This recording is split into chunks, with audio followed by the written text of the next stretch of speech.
A little disclaimer before we get rolling here. You're about to hear some ads.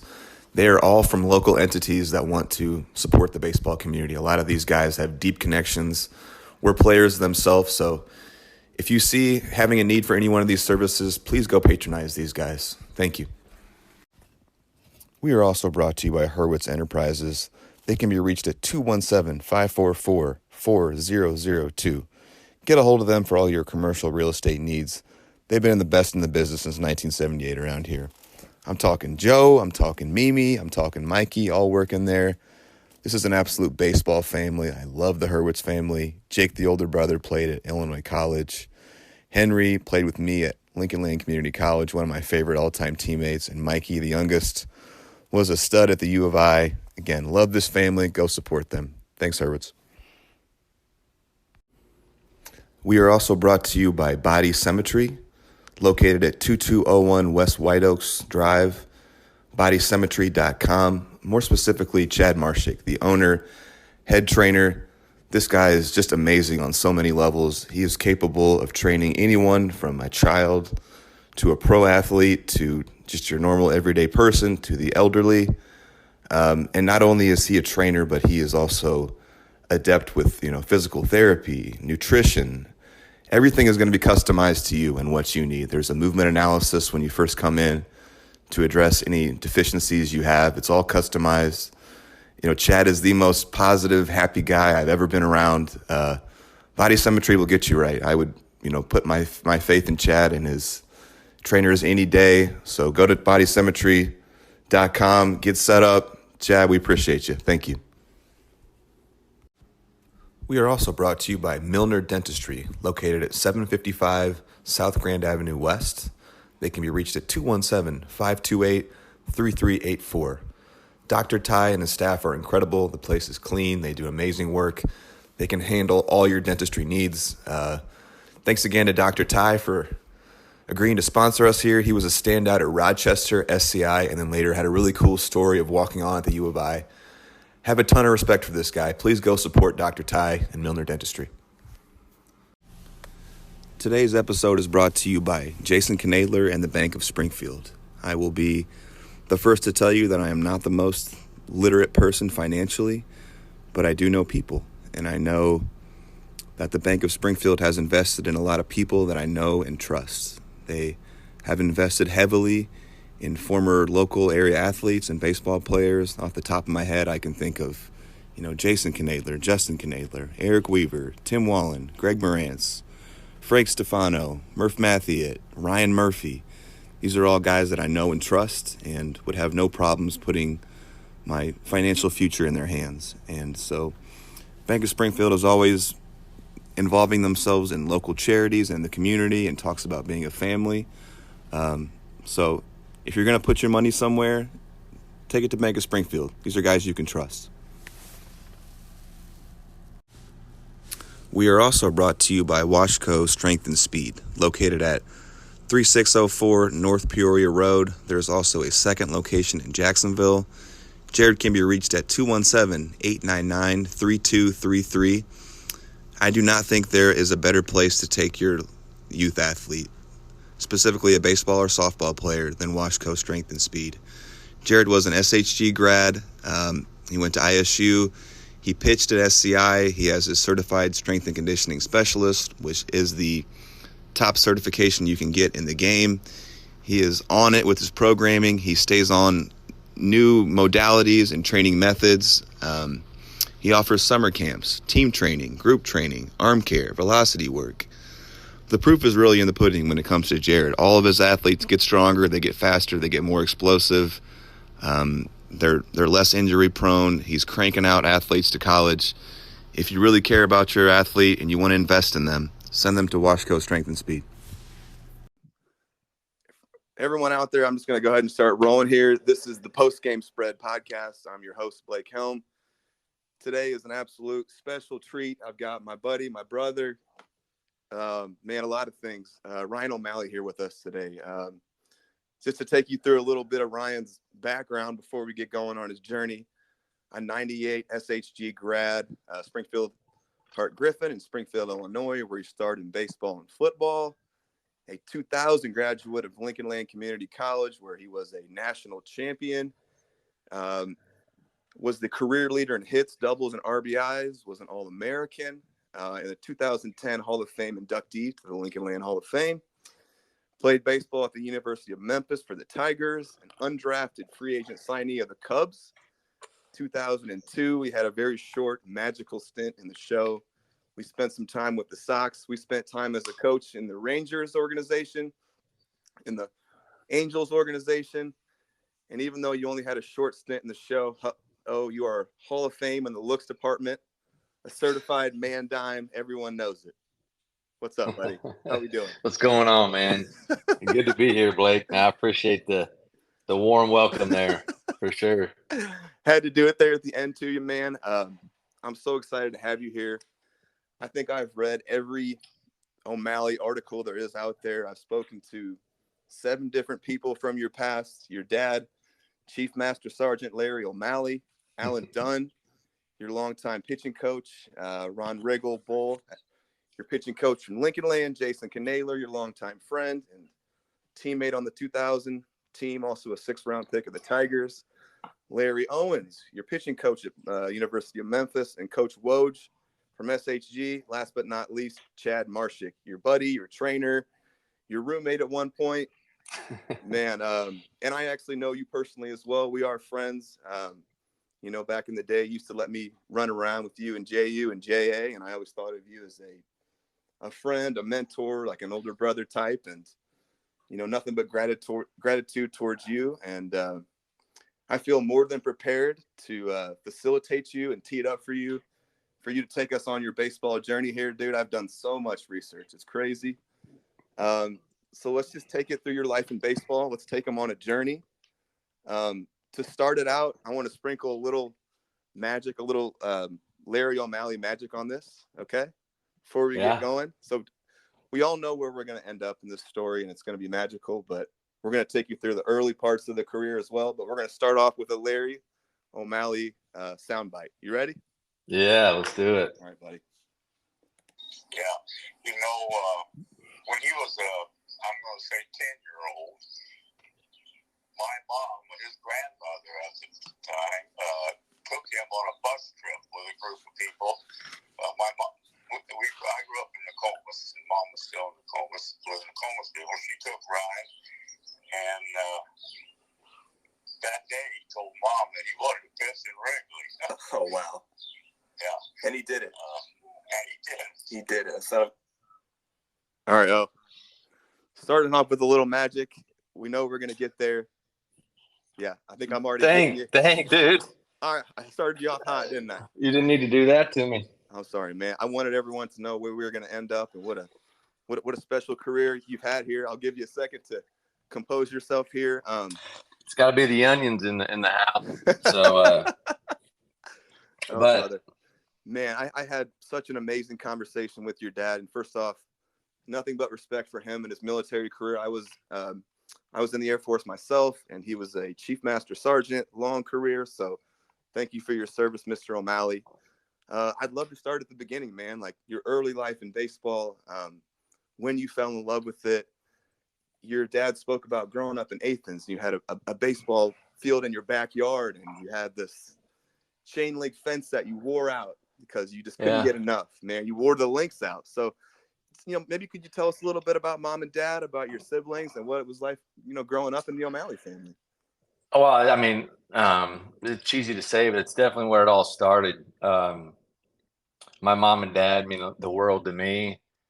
The work ethic that they instilled in us and what they provided for us, even when we didn't have anything.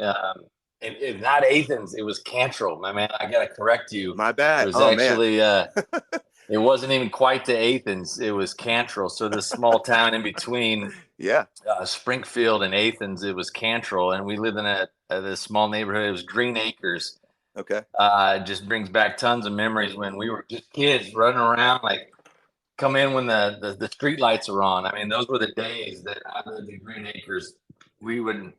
Was blessed to have a bunch of buddies in the neighborhood that we get to just run around and be kids. And that was no question that I had a perfect backyard that my dad provided for it. Like we We had spotlights tied to the Wow. antenna. When we had antennas, we had spotlights. So we had night games. Really? He made chain link fences for like a backstop. He put bases in. Is it true you wore those chain links out? Oh yeah. So I don't know if you like those orange fence, like the orange fencing for like to like block off certain, like a temporary fence is what it was. It wasn't necessarily a chain link fence. It was like that orange plastic fencing, and I would hit through those, and he would have to rewrap it periodically to keep it up. But yeah, it's a true story, man. We had like back to the old Sandlot days where we just didn't play baseball. We played soccer, we played football. We did it all. We did it all back there. So that's definitely where it started. Yeah. Can you tell us a little bit about mom and dad? Oh man, they mean the world to me. Yeah. Dang, Blake, you got me going this morning. This is what it's all about, man. Yeah. Story. Like I said, their drive and work ethic, second to none. Yeah. What they provided my sister and I was awesome. And we didn't know that. The one thing I'll say, like, we didn't know. Like, my mom was probably the better athlete of. Really? You talk about my parents. My mom was super competitive, played softball. Neither one of them went to college. Neither one of them played college sports, but they both played high school sports. And my mom was very competitive, a really good shortstop in her softball days. Obviously my dad played, and so I'd probably both have the background, but neither one of them went to college, so we didn't really know what we were getting into with a talent that I was blessed with. We didn't know like what travel ball looks like. We didn't know what beyond high school looked like, and so we just kind of were figuring it out. And they did their best. They obviously did pretty well, buddy. Yeah, man. Like I said, we started out in Cantrell and went to Athens, and and I don't want to steal your transition here on how if we're going to talk about Athens or whatnot. Take it any direction you want, buddy. Yeah, I mean, Athens I had probably some of my closest friends I met at Cantrell and Athens that I still keep in touch today. And I think where Athens is today and 23 is not what it was, in the early 90s. It's definitely grown out in that area, but it wasn't. It was pretty. It was really small. And so, obviously started in rec league out there, but I think my mom and dad saw that I was going to maybe be capped there. Yeah. And so that's why we chose to go to SHG. Really? So were you Athens and Cantrell all the way up then until SHG? All the way through 8th grade. Yeah. Yeah. I'll tell you, we had, just to spend a little time there, a coach named Fred Lamke was my junior high coach. Still a great dude that I periodically keep in touch with. But man, we won some regional championships. We went to state in basketball. We had a really good, talented class that we had some great baseball days and basketball days there in Athens, and it was tough to leave that group. It really was tough to leave. Yeah, you don't want to leave your friends, right? No, and shoot, man, we were winning. We had a good team. We were playing Pleasant. I'll never forget, we were playing like Pleasant Plains. I know you had Dusty Bensko on. Yeah. And I listened to your podcast. Oh, cool, man. It brought back some memories against the Plains guys because that's who we played. It was Greer and Chip Wagner and Kyle Schultz. Oh, yeah. Were two good baseball players. So your teammates at Lincoln Land, right? Or Chip with Chip, yeah, and we were all teammates in our travel ball with the Sun. Cool. So, it was tough to leave, but, bringing it back to your original question, my parents, they made the commitment, the financial sacrifice to take us into Sacred Heart Griffin. Yeah. And wow. It was a great move, but, that was all due to my parents because, would you think it was becoming pretty apparent to them that you were probably a special athlete and maybe needed a little higher level of competition? Is that where, yes? I mean, I don't know. I don't like to to say that I'm I'll say better it. than the next, but you could just tell that when we played at Fairview as well, and I know you talked about the Fairview and the Southwest days on some of the earlier podcasts, and I was right in the middle of that because I was a Fairview kid. You're a Fairview guy? I was a Fairview kid. Primo design all the way, man. Primo, North End, baby. Yeah. So I was a Fairview guy, and and so just when I started to see some of the talent there in Springfield, you could tell, like, all right, when I was having some success in that level, with some of the Springfield kids, it was like, all right, man, there's more to this, and there's a bigger picture. And so we wanted to seek that and those opportunities. That's really special of your parents to recognize that and, like you said, make the financial commitment to see how far you could take your career. I think that's pretty special.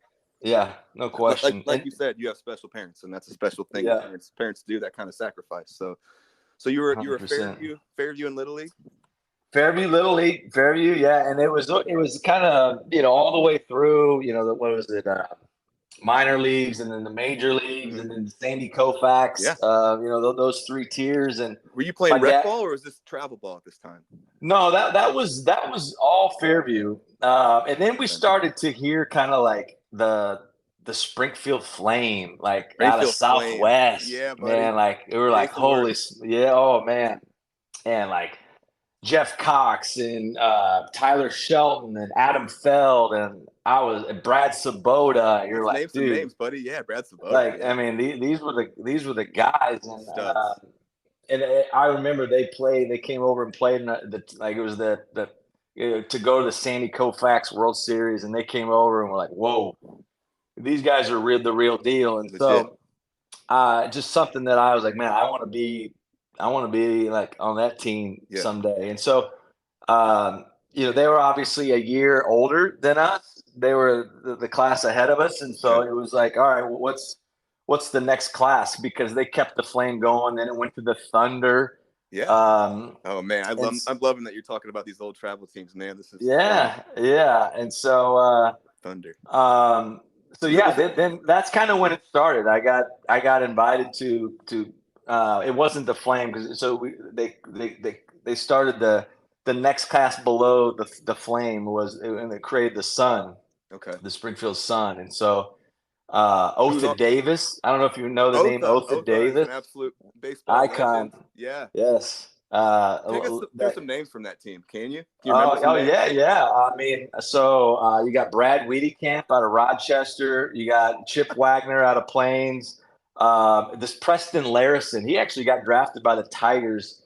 He was a small town, a big pitcher that we ended up picking up. Josh Komnick out of Lincoln. Like, you talk about he's kind of known for his basketball days, but dude, that guy could pitch and he could play some baseball. Augie Casson out of Williamsville.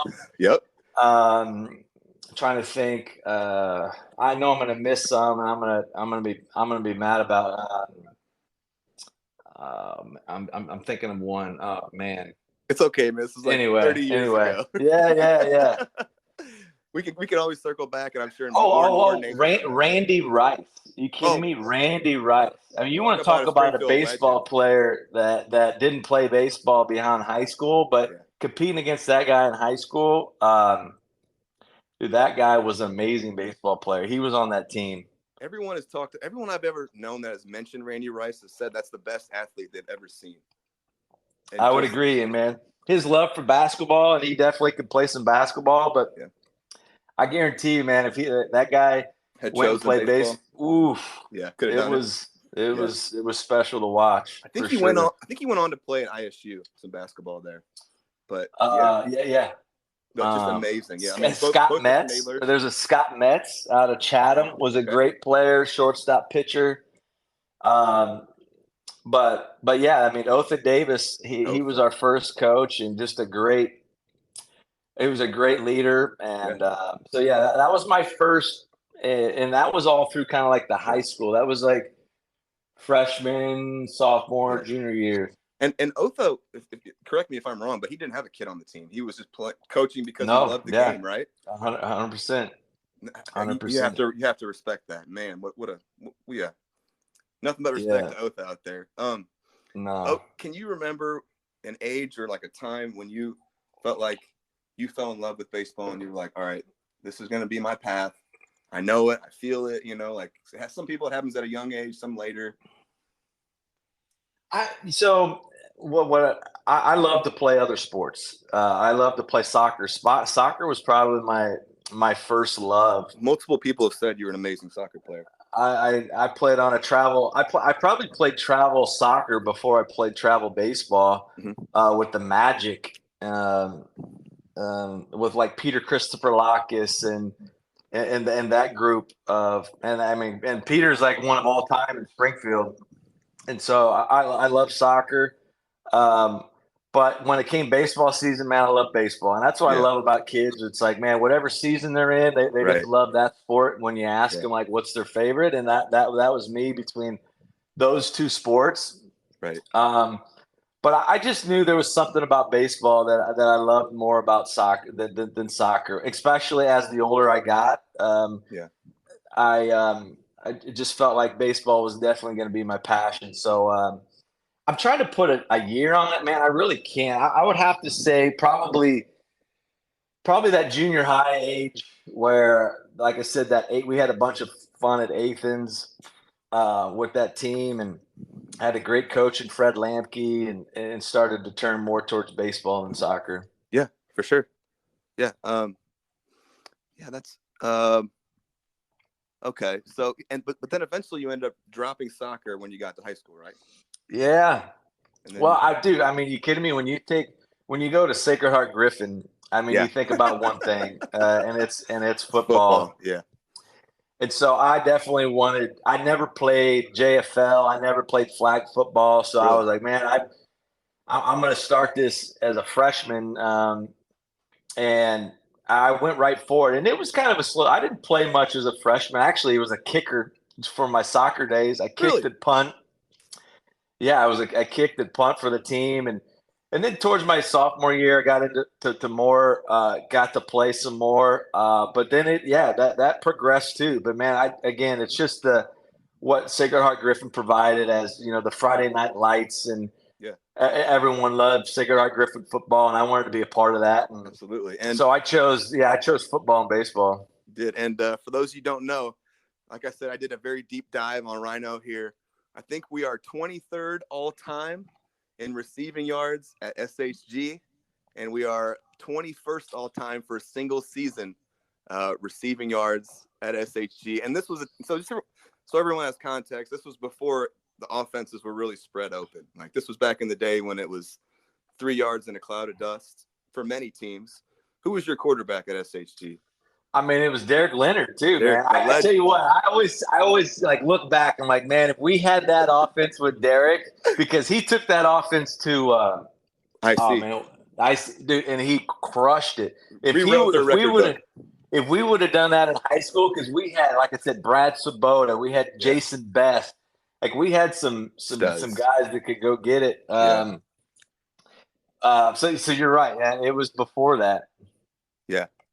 All right. Before we move on to high school, we kind of dipped in there a little bit. I got a few more Chief Master Sergeant Larry O'Malley quotes. I'm not gonna try to get you to get choked up here, buddy. Hey, man. I'm sorry, buddy. I'm gonna save some of the quotes for later because they're about your debut, but he has some really nice ones in here. And he just said, I'll rattle off some of them. Some of them are gonna be paraphrased, but he said, I'm really proud of his baseball accomplishments. Him as a father and him as a supporter of his family. I thought that was, special to hear. He said Ryan had the baseball drive. He couldn't get enough of it. And they talked about, he went into the baseball diamond in your backyard and fixing the fences. And he said he wore out the backstop wires, hitting and throwing. Again, couldn't get enough of it. And he had a funny story that relates to a Sellinger. I'm not sure which teammate this would have been of yours, but he said, one of your teammates said, we couldn't wait to get out of practice in high school so we could go get a 12-pack. But Ryan just wanted to go and hit more. And then he got to shake Nolan Ryan's hand. He said that was a thrill of a lifetime, and that was because of you and being a coach in the Rangers organization. he said he's been all over the country following him, playing baseball, and he's very fortunate of that. It was an amazing conversation with your dad there. All right, man. Yeah, no question. They're my biggest fans. Yeah, always have been. Yeah, like there's no question I couldn't have done it. Especially minor league baseball, dude. It's a grind. Minor league baseball is a grind. You make no money. Yeah. Especially as an undrafted free agent. Yeah, and there's the ups and downs of performances, and they were always there. They would come see me. So yeah, no question, biggest fan. All right, cool, man. All right, next I'm gonna start off kind of our high school. Are you good? Yeah. Okay, I'm gonna start off our high school portion. We're kind of into our part two of where I think we're going. Talk to Coach Woj. Can you pronounce his last name for me so I get it right? We just call him Coach Woe.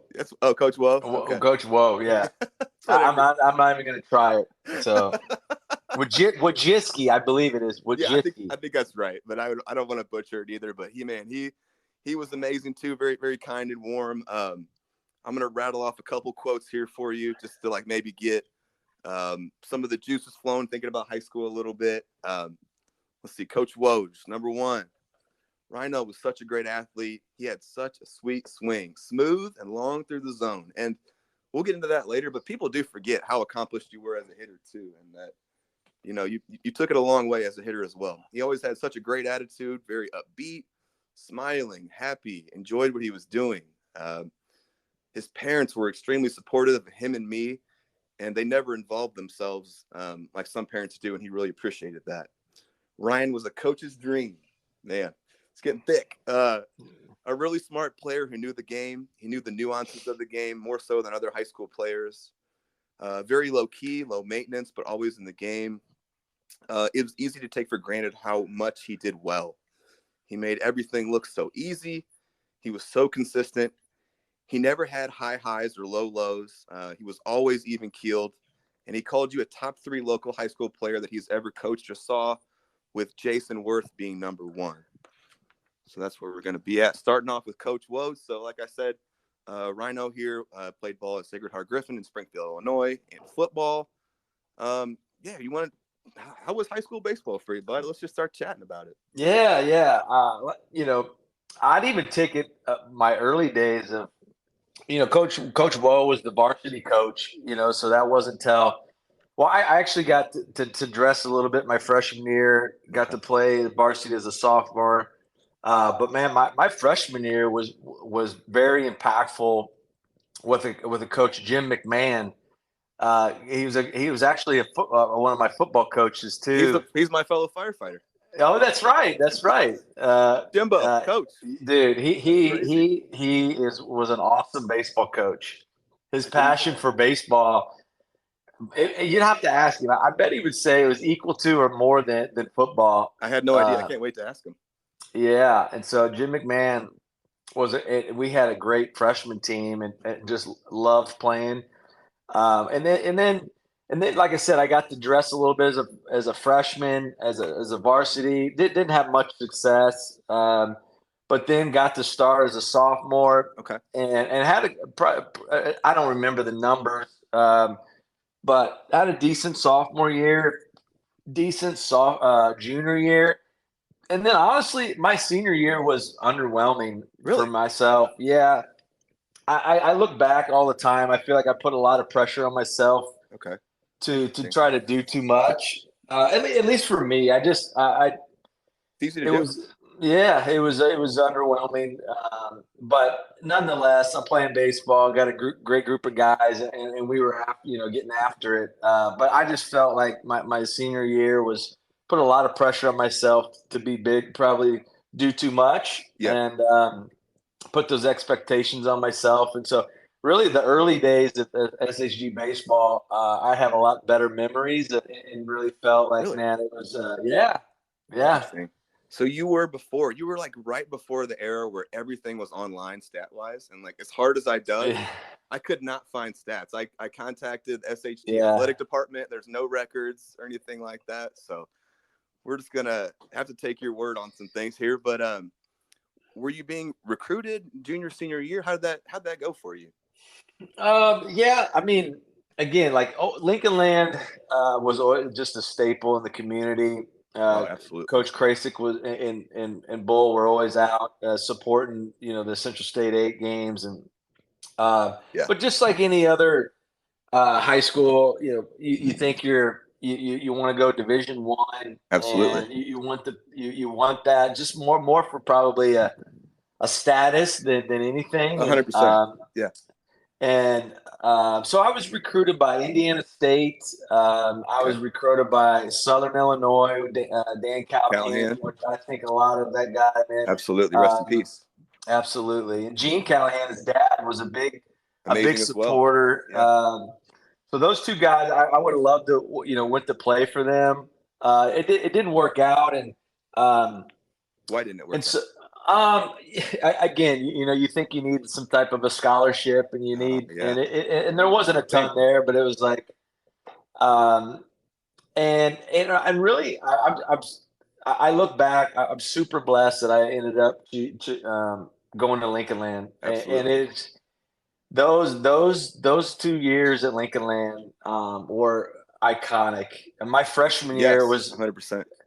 I would say just as good when it comes to a successful team, and we didn't make it as far, but man, I think if we would have made it through one more round, we could have had back-to-back national championships. I mean, we were that good with that group as a freshman. But yeah, I didn't get. I really wanted to go to University of Illinois. Like that was my dream. Did they show? I wanted interest? to go. No. Yeah. No. Didn't hardly get recruited at all by them. And this was kind of, we don't need to spend much time on it, but it was kind of, again, my mom and dad didn't play college sports. They didn't go to college. This is all foreign to them, the whole process, all that, right? We didn't really know what to do. Yeah. They did their best, kind of asked around, but this is before social media. This is before kind of like, what do we do? How do we do this? And, looking back, probably would have done some things differently. But like I said, I wouldn't change a damn thing about going to Lincoln Land Community College. Yeah, absolutely, man.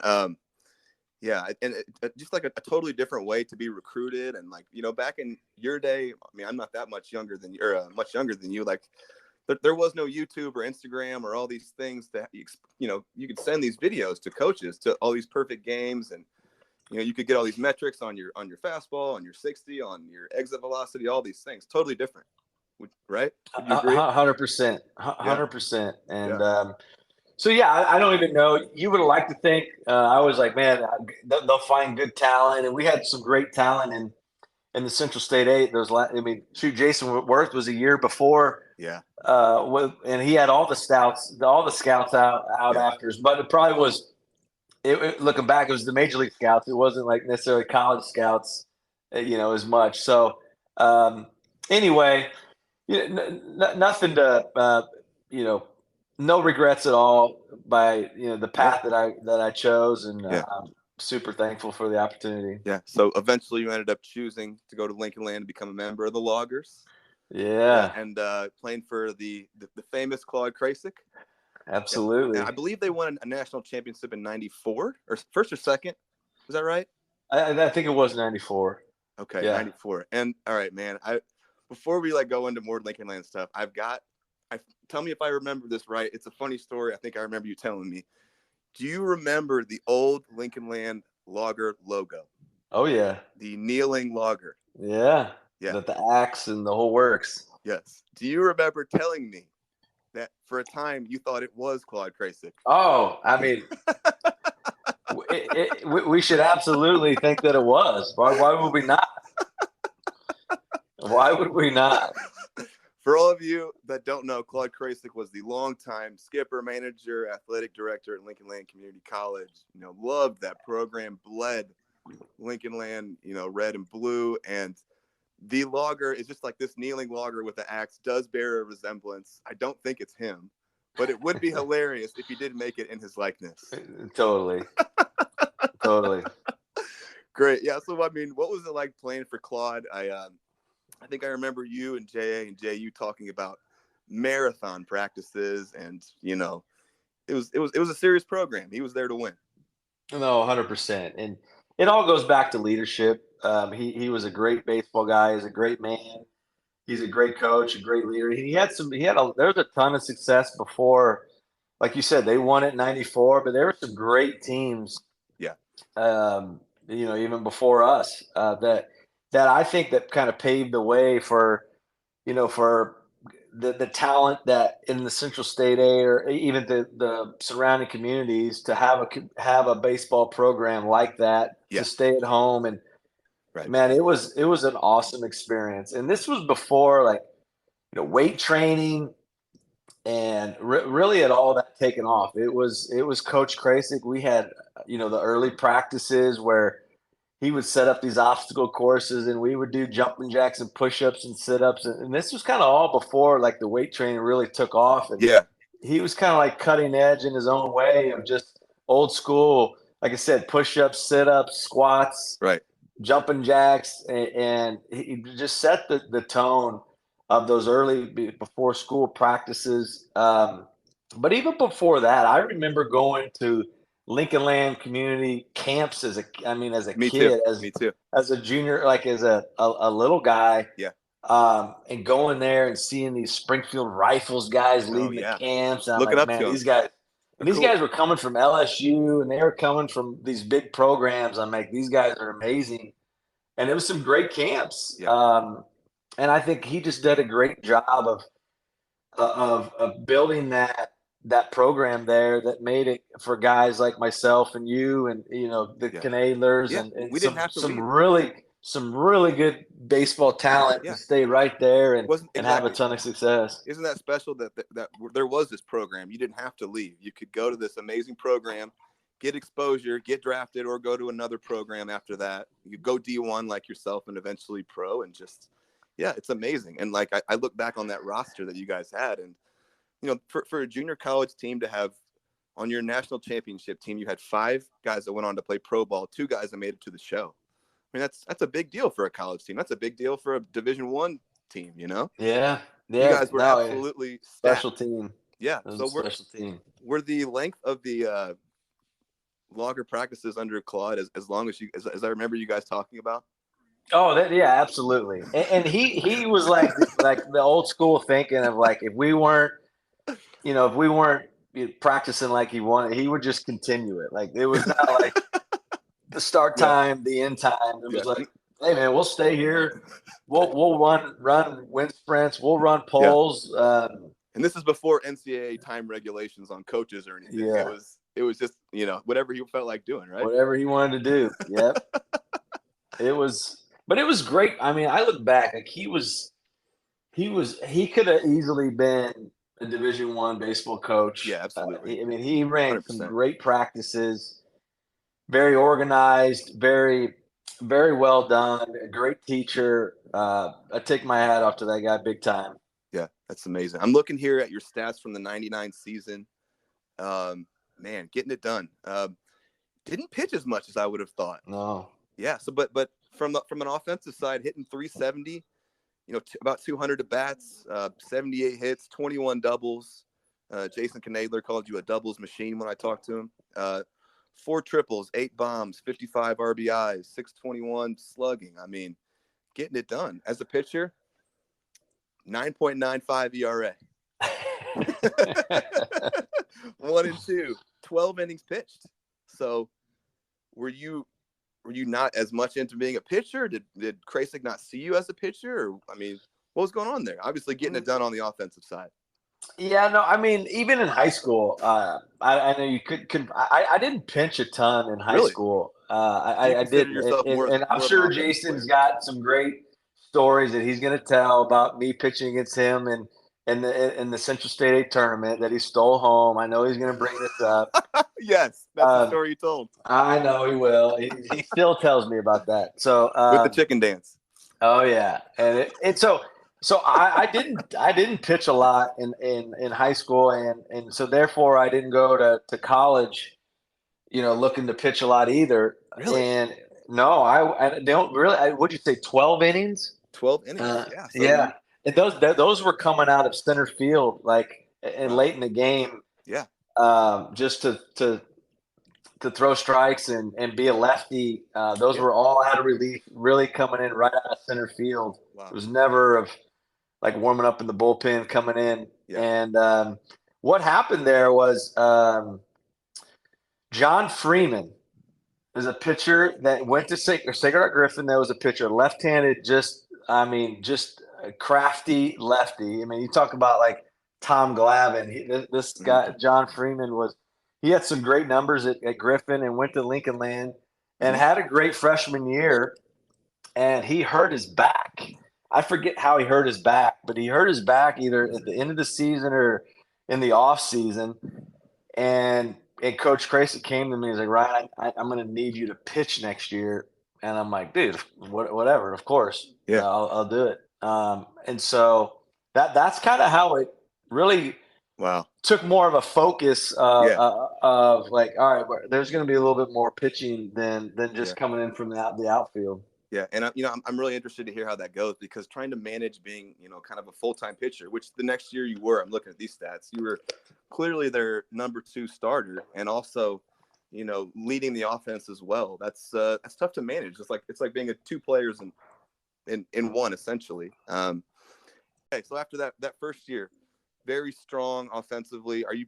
Did you get invited to play for the Rifles, or what was that? Yeah. I played for the Rifles, which was a great experience, because that was kind of the first, like, all right, man, now you're playing against a bunch of these Division I guys. Yeah. I mean, it's some serious baseball, and can I hold my own? Where do I fit in this mix? Sure. That was kind of the first feel to that, and then, man, there was some ups and downs, man. There was a long summer.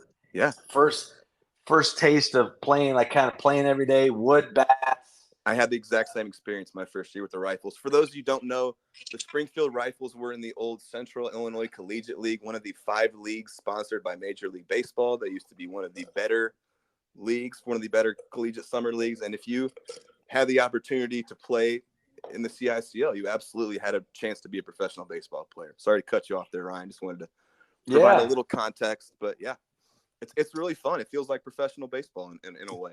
It totally does. And looking back after getting to play in the minor leagues, it was definitely like the first glimpse of what that felt like, and a great preparation into that, no question about it. And those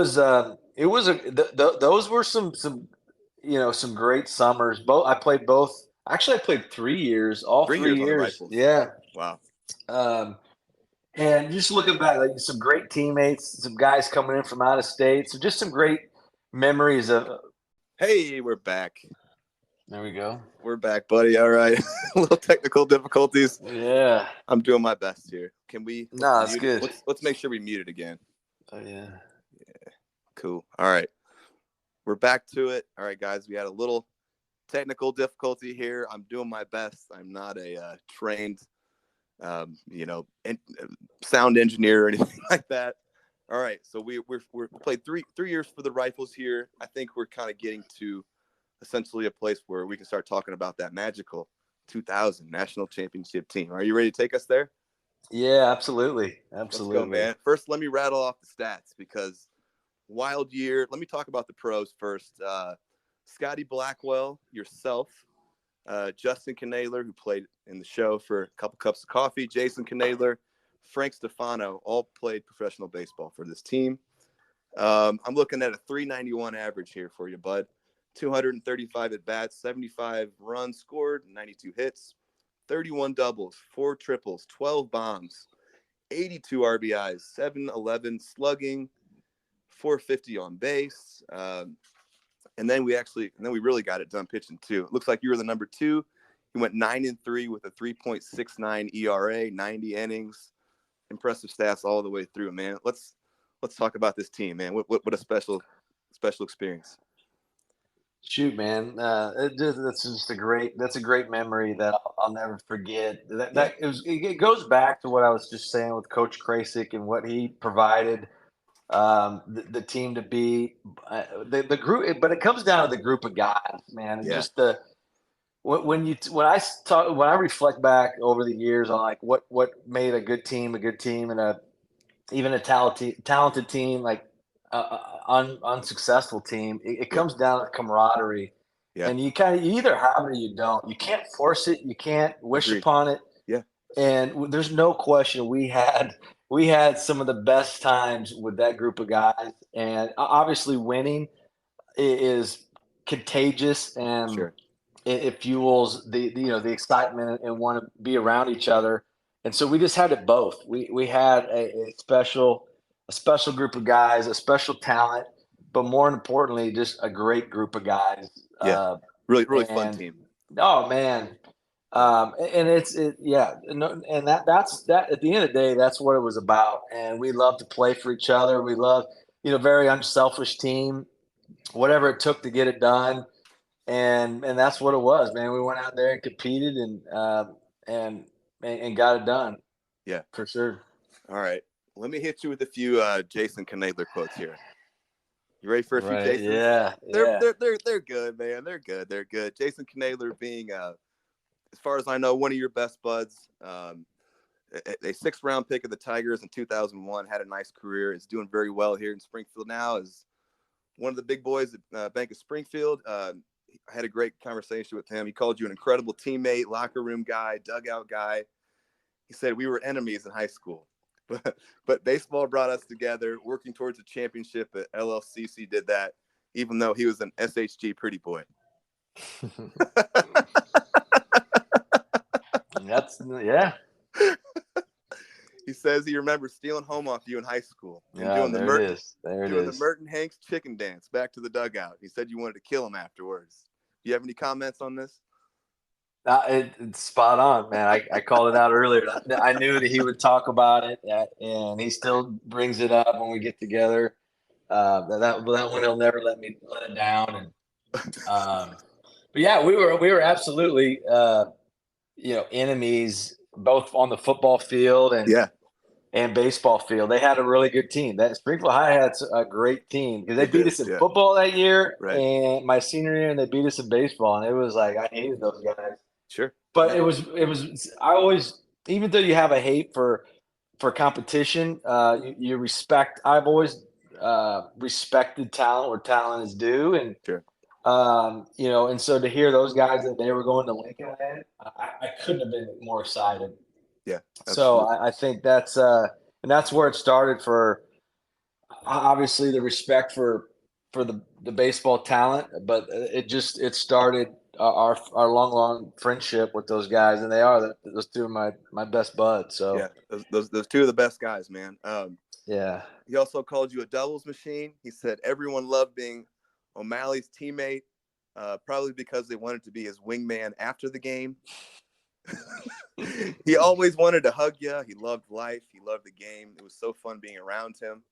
This is something interesting. It keeps coming up over and over. He said, O never got rattled. He was always had a sense of calm, even keeled, and people followed him because of that. I think everyone that I spoke to said some version of that, how even keeled you were and how you were always, every baseball player wants to not get too high or too low. And you were just always riding that wave in the middle. Can you attest that to anything? Oh, it was my parents. Yeah.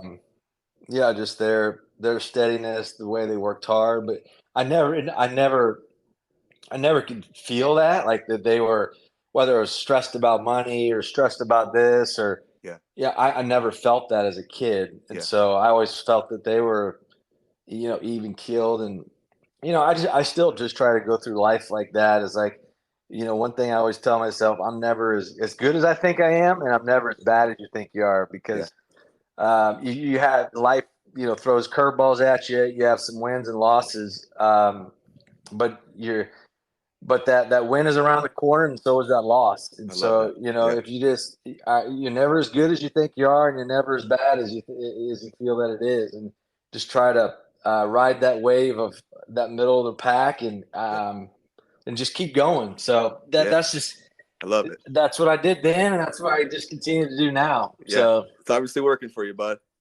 Well, I appreciate that. Yeah. He said you were the nicest guy.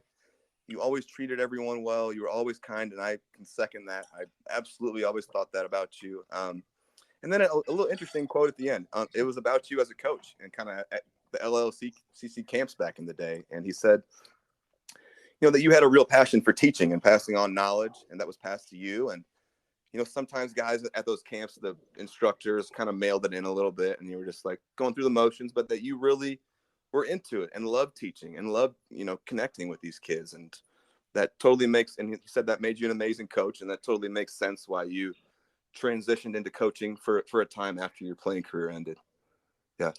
Yeah, no, I love those camps. I love kids, so I love, just kids, and love being a dad now, but and I'm coaching their softball teams. And so I love giving back. And I think that's more than anything is like, what sports does for people, and it provides them, you learn how to win, you learn how to lose, you learn how to be a teammate, you learn how, what work ethic looks like. Yeah. And I think it instills so many great qualities. And so I love what it does to, to young people, to provide them to be successful. It doesn't have to be in baseball. It doesn't have to be in sports, but just it gives them the qualities to be a good person. And I just love, I want to be able to give back to kids the opportunity and the experiences that I had. And I think one thing that I noticed, especially being a dad now and reflecting back, is it takes that one bad experience, whether it's a one bad coach or a one bad experience. Like, man, you know what? I don't want to play anymore. I don't want that. You just kind of take the load or the road of least resistance. And if you have those experiences and you're like, I just don't want to play anymore. And it's like, man, that's sad. And I look back on the path, kind of thinking of this, just reflecting back. And man, like I said, I brought up Fred Lamke. I brought up, the Primo days, and Doug Furlow and Otha Davis and Wojcicki and Jim McMahon and Krasik. I just had those great coaches along the way that wanted me to just continue to come back. Yeah. And I know that's not the case for everybody. No. And they obviously, hugely respected you as a person and as a communicator and someone that did want to connect.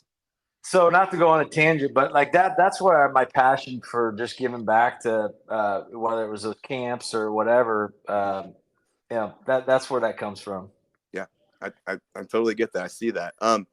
Before we get rolling on more in the 2000s, I'm going to drop a few bull quotes. Bull being Ron Riggle, the current head coach at Lincoln Lane Community College, your pitching coach during the 2000 team. He said you were hugely valuable for them. You were the center fielder. You could really go get it defensively, the number 2 pitcher.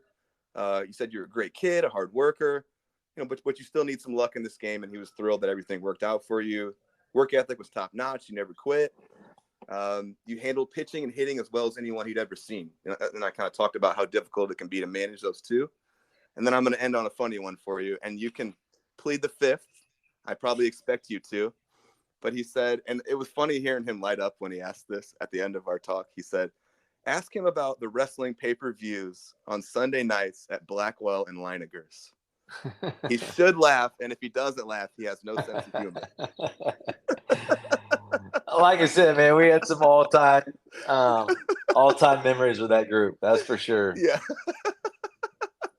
All time. Yeah, man. So let's talk about this 2000 team. I had the stat, but I don't have it in front of me. But you guys obviously had an amazing year, 46-19 record. I don't have the stats in front of me. I lost them. That's odd. But when the final 4 games of the year, in the World Series, you outscored your opponents. It was like 63-2 or something ridiculous like that. Can you just take us through what this year felt like to you from start to end? Was it clear right away that you had a very special team?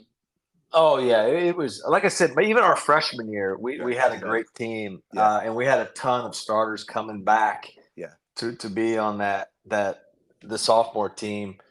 And so definitely high expectation, but again, not to put pressure on ourselves. We just knew we had a good confidence about us. But what I'll tell you is that conference that Lincoln Land plays in is an awesome junior college conference. Totally agree. Yeah. I would have to say, again, you're not having the stats, but our toughest games were by far like the Parklands and the Oh man, Danville and Yeah. Parkland. Like those two teams were very, very good. Yeah. And I mean, looking back, like I know our freshman year, Parkland beat us, and they had a great team. But that's what prepared us, no question, for the Battle tested. playoffs. And oh, for sure. And just getting out of that conference and getting out of that, like I don't think was it called the regional? I don't know. Like that, I don't think we had another close game. Really? Yeah, it was like you played your most competitive baseball during the season, and then it was like got easier. That's crazy. Yeah. Parkland is known for just cranking out pros and college guys. They're a very storied junior college program as well. Yeah. So that prepared us for what was to come, and once we got past that, like man, not that it was easy sailing, but looking back, like we didn't have a close game, and we just kind of ran through the playoffs in the national championship. Just rolled, man. Funny thing, some of you guys will know who this is, some won't. Big Bull, Ron Riggle Sr., the commander-in-chief of the concession stand. He is all things Lincoln Land.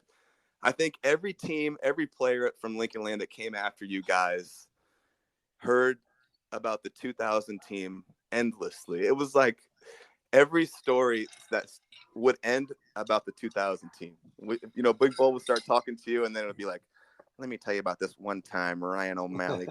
You know how he would talk, and just he loved you guys so much. He would always talk about the 2000 team. I think I know all the 2000 team stories.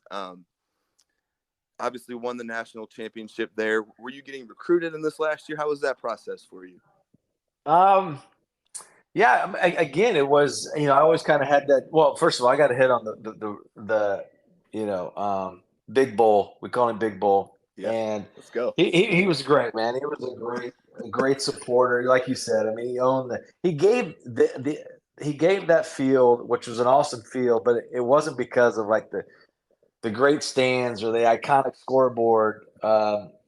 It was just there was an air about that field that just bred confidence in winning, and he was like he had the grill going, so you smelt the hot dogs, you smelt the hamburgers, and it made that place feel like, man, this is a baseball stadium, this is a field, and it was. That's a great point. It was a testimony to him because you could easily just have like nothing out there, absolutely. But he had popcorn going. He had it going. It almost felt like a minor league baseball atmosphere. Totally. And it was all a testimony to him. And that was a lot of work, man. He put a lot of time and effort into it. And loved the program. You're right. Yeah. Commander-in-chief. I'm not going to take credit for that. That's actually Joey Albsmeyer. Quoted him on that. And I need to take a second to thank my kind of co-hosts, co-producers, Joey Albsmeyer and Ryan Aper. They've been amazing. They let me text them all the time about ideas, questions, things about this. So I want to say thank you to those guys. They've been my right-hand man through all this. Some fun Big Bull stories here. So what was it like getting recruited in your last year there? Who was talking to you? Where did you think you were going? Was there any thought of getting drafted, talking to pro scouts?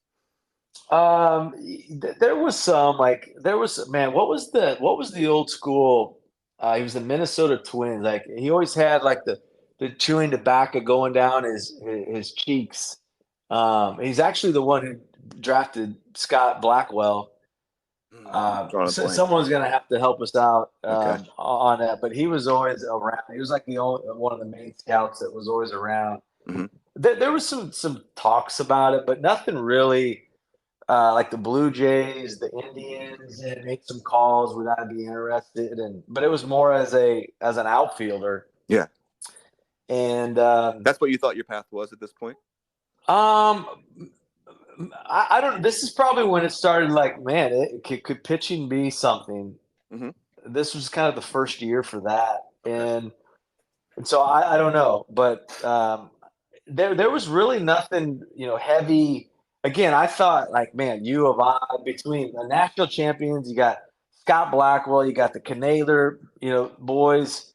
I was like, man, you would think that we would have got some more looks. I totally agree. Right? I mean, I don't know. I don't know what was missing. I always give, like, Dan Callahan, when he was still alive, whenever I made it. And I always told him, like, man, didn't you miss out on the Canadian guy? I don't know. How did all these Division I Illinois teams whiff on you guys? You and the Canadians.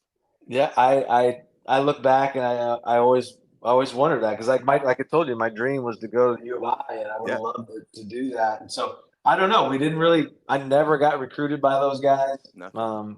No. So anyway, to get back, like Memphis, but it was a testimony to two Lincoln Land players before me, and Jeff Curtis. Okay. He was on when I was a freshman. He was a sophomore. And then Tyler Shelton, they both went to the University of Memphis. And so when they got to Memphis, they told the coaching staff about, you guys got to scout Lincoln Land. They got some players, whether it's the Canadian guys or myself, and that's how it started for the University of Memphis for me. Okay. Yeah, was a testimony to those guys, just like, hey, you gotta go look at them. And my whole vision, like outside of the U of I. I wanted to go warmer. Right. Everyone wants to go south, right? I hated playing. Yeah, it sucks. Midwest baseball, man. When you're got a fastball on your hands, and you're like, oh my god. But I also, due to my parents, like I didn't want to go too far to where they couldn't get to you. They couldn't get to me. So, man, I tell you, Memphis was about 10 degrees warmer, and it was a driving distance for my parents to get to, and I'm like, man, this sounds like it's the right place for me. So that's how Memphis happened. So you went down there and had a nice visit and all that. Yeah. Oh yeah. Okay. Nice visit and go ahead. From what I understand and when I talked to Larry Owens, is that you signed with a coaching staff that left before you even got there. Yeah. Is that true? True story. Yeah, I signed with the staff, and then after that season, they got let go. Yeah. So kind of a strange position to be in for you. Very much so. Very much so. And I again, Larry Owens and Dave Anderson. Dave Anderson being the head coach, Larry Owens being the pitching coach. They were hired, and I tell you, they did a great job of coming in and not. Where you hear a lot of programs where they, like the Deons of the world, where they just completely bring their Louis Vuitton and bring my Louis bags with me. Yeah, and change up the whole team. Where these guys did not do that, and they're like, man, we got the team, and we're gonna go. And we had an awesome junior year at the University of Memphis under those guys, and it was a great experience with those guys coming in. They didn't know us. We didn't sign with this coaching staff, and it could have completely went the other way, and it didn't. And so again, a testimony to both of those guys. That's awesome. So you felt like you were treated fairly, even though they didn't recruit you or bring you in. 100%. 100%, man.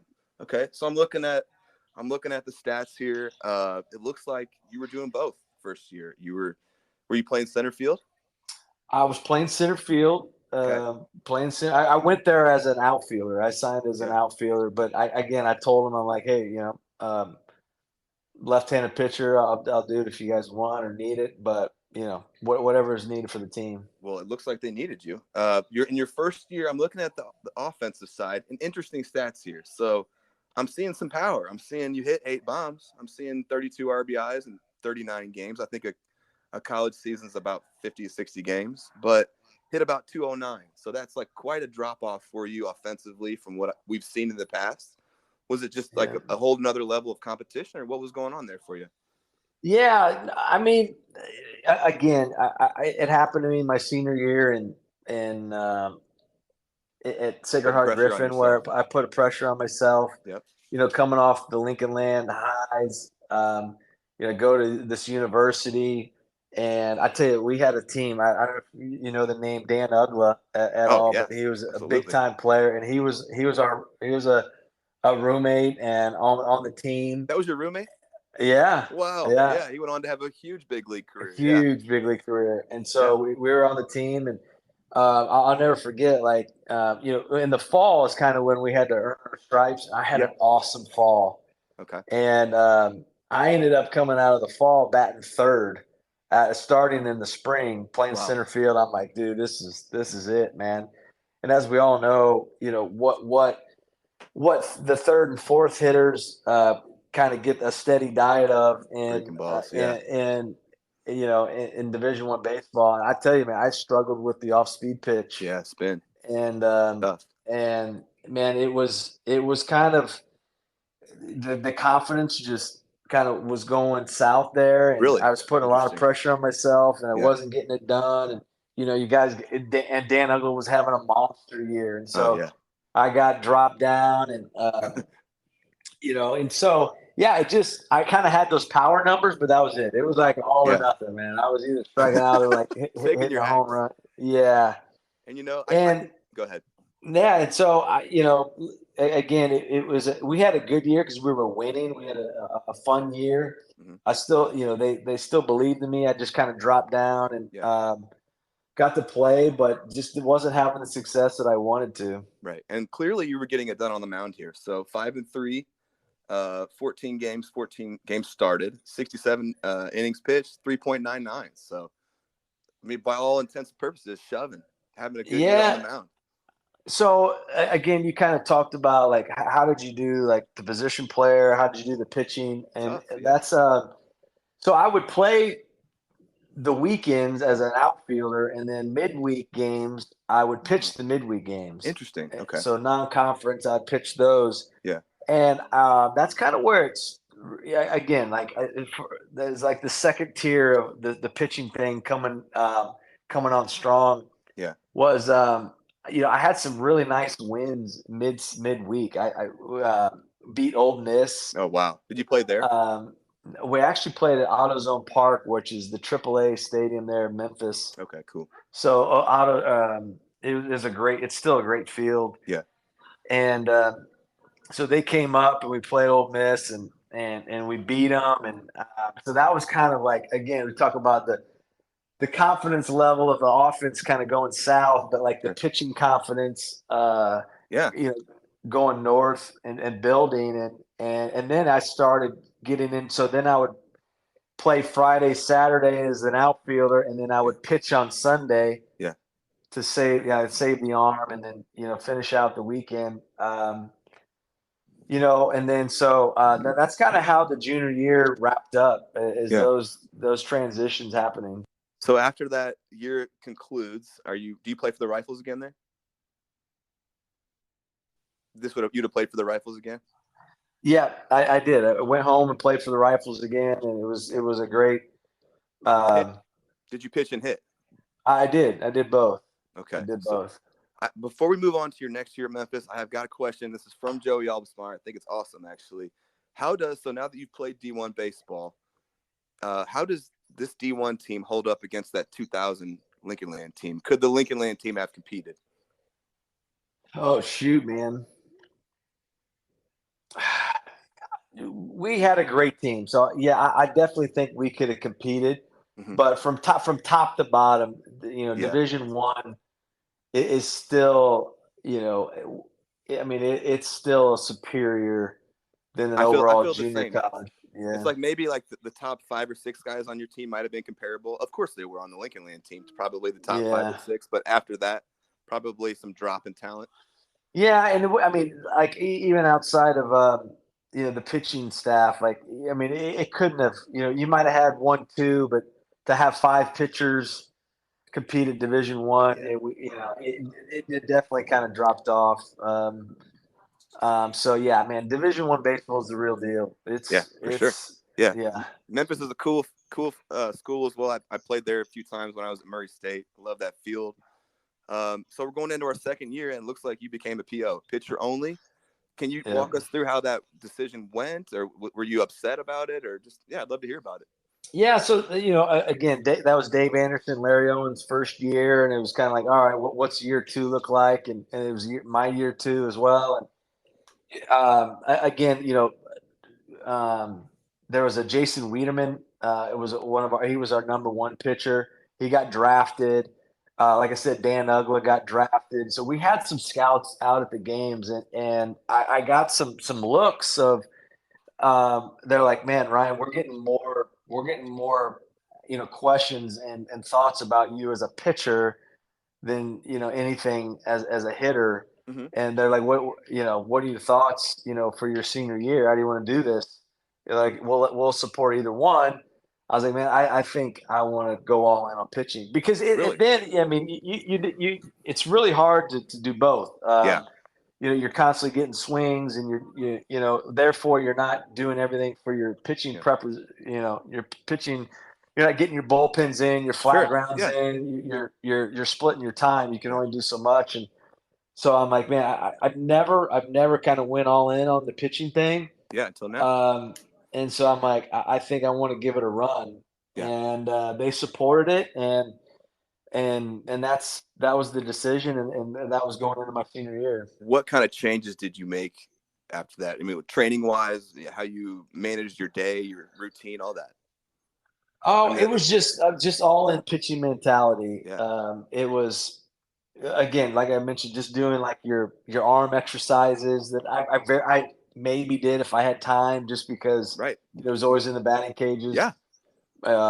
Taking infield, outfield, doing those types of things. So I really focused on, the arm prep, focused on the flat ground, doing the appropriate bullpens, the long toss programs, just really paid a lot of attention and focused on that. And so that was kind of the change, rather than, working on, in the batting cages and spending the time there. Sure. Yeah. So we're moving into our last year here at Memphis. We're a pitcher only. It looks like 16 games, 12 started, 69 innings, 5.35.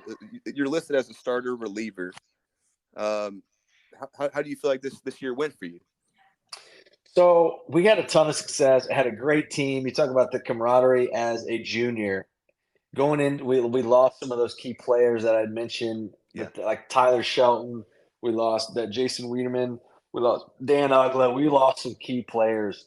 And going into my senior year, I had some high hopes, high expectation of repeating that. And man, so we did not. Is it pro baseball? That is the 100% goal at this point. Like, it's pro baseball or bust.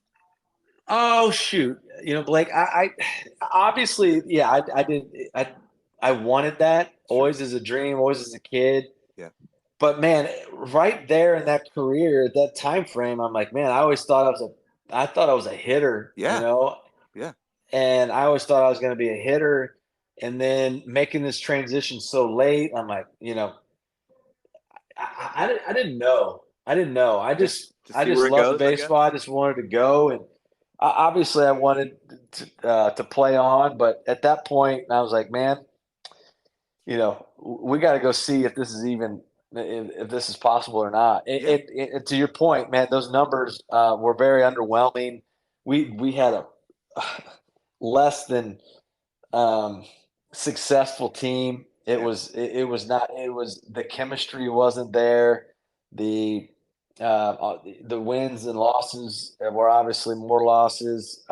Just didn't have it, but kind of what we alluded to earlier, not getting too high, not getting too low. I never really let it get the best of me, and just kept preparing, kept going out there, kept competing, and doing my best. And at the end of the day, man, that's what I got to hang my hat on to get the opportunity that I did.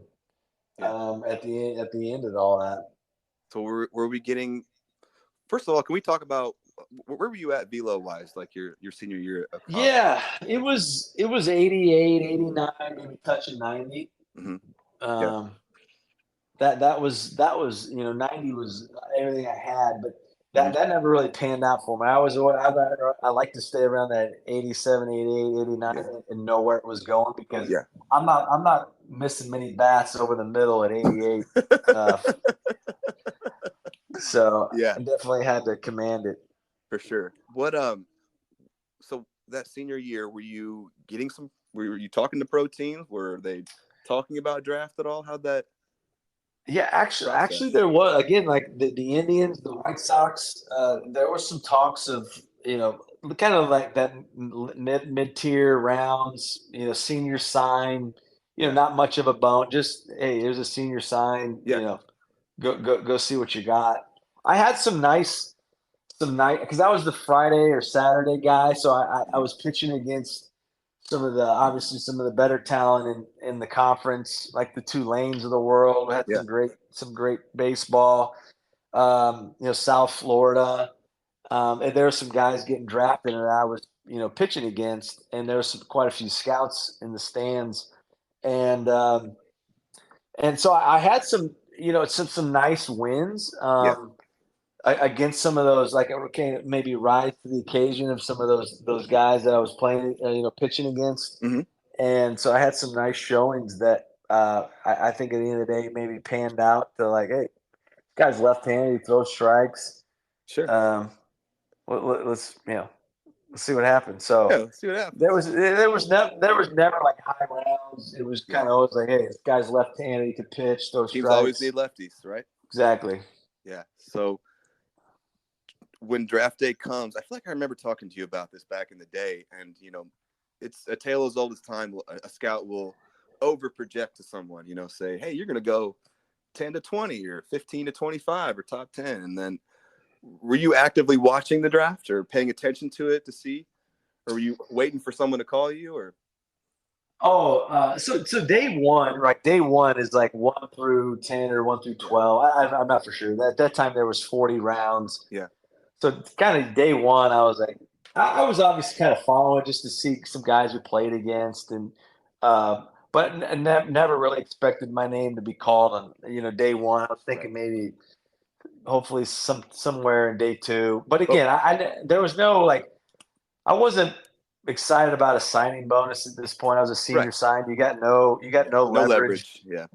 It was just, hey man, I hope my baseball career is not over. Absolutely. So, but would you say you were expecting to be drafted at some point within those 40 rounds? Yeah. So, I'd say yes. Hurtful that it did not come, or how were you feeling in these moments when it Man, didn't I come? can still feel when that last pick was called, man. I just, at that time, it was on the computer. It was not, there was no TV or just, I was like, wow. And I just went in my room, closed the door, and, just kind of had the moment of like, damn, it's over. Yeah. And then I'll never forget this. My mom came and knocked on my door, and I was like, Mom, not right now, not right now. And she's like, no, I think you need to take this call. Here we go. I'm getting Because I thought it was some buddies that call, like, hey man, sorry about it. I wasn't there in the headspace to kind of have that moment. So I was like, she's like, no, you need to take this call. Yeah. And sure enough, man, it was the Chicago Cubs. They're like, hey, I know it didn't go as you were hoped for, but you're still going to have the same opportunity. We'd love to sign you as a senior sign as a free agent, and we'd love for you to come. Man. And for those of you who don't know, Ryno grew up here in the Springfield area. You grew up a huge Cubs fan, obviously, right? You grew up for Ryan Sandberg. That was your favorite player, right? Ryno, yeah. I mean, that was my guy. Mark Gray, Sean Dunston, the Hawk. Yeah. Do you have any inclination? Did the Cubs show any interest in you previous to this? No, I didn't hear anything about the Cubs. And man, how can you not be romantic about baseball? Dude, it's a God thing for sure. Like that story, that quote from my dad about my grandma. Like that's a true story. Yeah.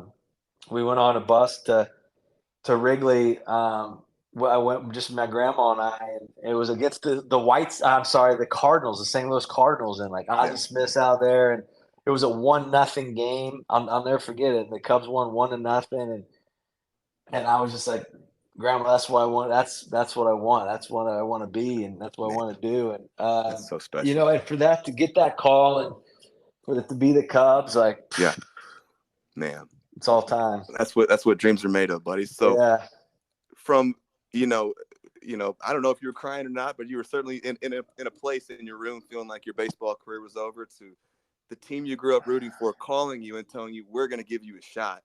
I mean, over the moon. How are you feeling? I mean, just you have a chance. Yeah, shoot, man. Like the emotions just went from extreme low to like all time high, and Yeah. And, but it was like, it happened fast. They're like, hey, we need you to catch a flight in 2 days, and you're going to go down to Mesa, and you're going to go to a little mini camp, and then we'll see what happens from there. And here's $1,000 and a plane ticket and a new ball glove. Man, that was it. You know what I think is really interesting about this, and I thought about it, is so undrafted.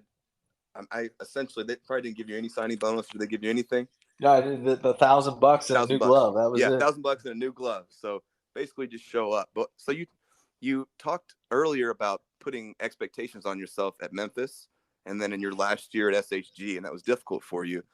Sometimes I think like high round draft guys that get a lot of money will put a lot of pressure on themselves. You're in a position here where the organization probably doesn't even think you're going to do anything. What pressure is there really on you besides go out there and do your best? They're not expecting you to make it to the big leagues. What do you have to lose? Maybe that would be a situation where there's, a little easier for you expectation wise. That's well said. Well said, Blake. Because I feel like I always reflect back on my career, like, man, how did I even get to that debut that I shouldn't have been there. I shouldn't have never even happened. Right. And so I look back at like the spring trainings of all the stress, and I remember these guys like stressing out every spring training of like, man, am I going to make the team? Is this going to happen? Am I going to get cut? And I look back and I don't know what happened over those times. And I think it's a testimony to what you were just explaining. I had no pressure. Yeah. But so I was just like playing, like I was at Athens again, like just for the love of the game. I was just playing like a little kid, going out there with a dream that was bigger than me, and with no expectation, if I get cut, I was supposed to. Right, if I make the team, they're like, how does this guy make the team? Right. Everything on this every year. Yeah. Man, and I'm looking here. So eventually, where did you get sent once you signed? Start that again. So was it Mesa? Or was it Mesa? And you either stayed there and extended spring training, or you go to the short season, which our short season was in Boise, Idaho, with the Boise Hawks. Boise Hawks, and and they sent me the Northwest League. Yep. And so they're like, man, hey, you're a senior, dude. You're gonna have to go. Like usually the extended's for the younger guys, the younger draft. They're like, dude, you're a senior, you got to go. And kind of good luck. And you shoved. Dude, looking back, we were like going back again to like the team chemistry. You're winning. We had the coolest team. Really? I look back, that was one of my first of all, Boise, Idaho is a phenomenal place. The place is beautiful in the summertime. Yeah. Again, I've never even been to the Northwest part of the country. And so I was just like excited to be in the Northwest, playing for the Cubs. I'm on this team. And you got guys from LSU. I get to meet my best bud for like the whole go is Rich Hill. We become roommates. We win the whole league that year. Really? And we win the whole league that year, championship. We had so much fun on and off the field, and that was like, dude, this is cool. I can do some more of this. Yeah, I'm looking here, 2.52 ERA. It looks like mainly you were just used as a reliever here. So this is just out of the bullpen. Yeah, it was like early on, it was just like scrap innings. Like, hey, the pitcher got blown up, or there's a first rounder that's going to pitch the first 3 innings. He hit his pitch count. We need to get to, our 6th and 7th pick. That is our main relievers. Hey, Ryan, go mop up these innings. Mm-hmm. Like that was kind of what I was. I was just asked to mop up some brutal innings, and again, just going out there and having fun, being a kid, no expectation. Right. Yeah. Yeah. It's amazing, man. You obviously shoved here. All right. We're back. We're back again. All right. Yeah. All right. I'm gonna mute it again. My bad. Yeah. All right. Cool. So we're rolling. This is when you met one of your longest buddies in baseball, Rich Hill, who is still playing, which is insane. Can you imagine still playing in a show right now? Insane. How's he doing it? I'm playing catch with my daughter, and I'm like, man, my arm's sore. This guy's still competing at the highest level, and striking out 10. Yeah. Like, And what I saw is he's essentially made kind of a transition to a starter at the end of his career, and now he's he was always a starter. He was always a starter. I thought he went through a period as a reliever in the show. So I mean, so he had obviously all types of different teams, different this and that. He even dropped down for a period of time, and so that's probably where he was a little bit of a reliever. Okay, gotcha. But he was me knowing him all through the Cubs organization. He was always a starter, high-end guy, profile guy. Yeah. Big strikeout guy, big curveball from University of Michigan. But man, we hit it off like just best buddies, roommates through our whole minor league career, even major league career. You guys still good friends. Still good friends. Yeah. Still talk. He came to my wedding, went to his. That's amazing. So yeah, but yeah, he was on that team. I remember his locker being right next to mine, and we're like, "What are we doing?" But he was a high pro. He was a 4th round guy. He was a big deal. The opposite of you. The opposite, and it was we're both left-handed guys, so in a way we're competitors. But I never looked at him like that because I'm like, dude, this guy's a stud. Yeah. So obviously, but these stats tell me, and how you're talking about this tells me that you came in there and belonged right away. So I hope that it doesn't seem like you had any of those issues some guys have when they transition to pro ball, where they're like, oh, I don't belong here. My confidence is shaken. It looks like you just hit the ground running. Would you say that's pretty accurate? Yeah, I would, man. Again, I had I talk about coaches and those that feeling that coaches can give you of like, hey, man, I'm going to put pressure on you, or hey, let's just go get after it. And I had a great pitching coach there that was pretty steady, confident guy that just he didn't treat me any different than he did Rich Hill, and I think that was a testimony to him. Where later in my career, some of those pitching coaches definitely spent more time and effort with those high profile guys where their expectations to make them guys better. Sure. But this guy didn't do that. And I think it was a good start to pro ball. How was your introduction to the other aspects of pro ball when I'm talking about travel, the housing, eating, trying to keep yourself healthy? It's all new kind of stuff for you, right? Yeah. Or just like the next level of that, I guess you would say. Totally, and the Cubs did a good job. And we had the Boise Hawks. They had a great housing where they had what do they call it? Where host. Oh yeah.